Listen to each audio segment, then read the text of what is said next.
የሀገራችን የፕሮቲን ዲማንድ እስከ 2 ሚሊዮን ቶን ዲማንድ አለው። በዘመናዊ ማሽን ተፈጭቶ ወደ ዱቄት ተቀይሮ ለምንድነው የፕሮቲን ሳፕሊመንት እና ኮምፕሊመንታሪ ሆኖ የሚያገለግል ተብሎ ነው እንደዛ ቢሆን ነው የተነሳውኝ። እንትነን ፈረስት ሙቨር ነን በኢትዮጵያ የአሳ ዱቄት የነጭ አሳ ዱቄት በማምረት ፈረስት ሙቨር ነን። ዘን ከሀገር አልፎ ወደ አፍሪካ ስኬላብል ማድረግ የሚችል ማርኬት ነው። ትልቅ ማርኬት አለው። ዘን ሰፕላይም አለው ብዙ ሰፕላይ። ኢትዮጵያ አባይ እንግዲህ ያለ ኢትዮጵያ የአሳ ቅርጫት ሊያደርጋት ነውና አሪፍ ኦፖርቹኒቲ ነው።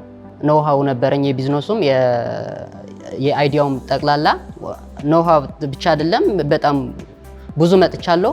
ወደ IOM ሲመጣ ግን በ7 ቀን በጣም ነው ጥሩ ፓኬጅ ነው የወሰድኩኝ እና በጣም ጠቅሞኛል። ስልጠናው አሪፍ ስልጠና ነበረ።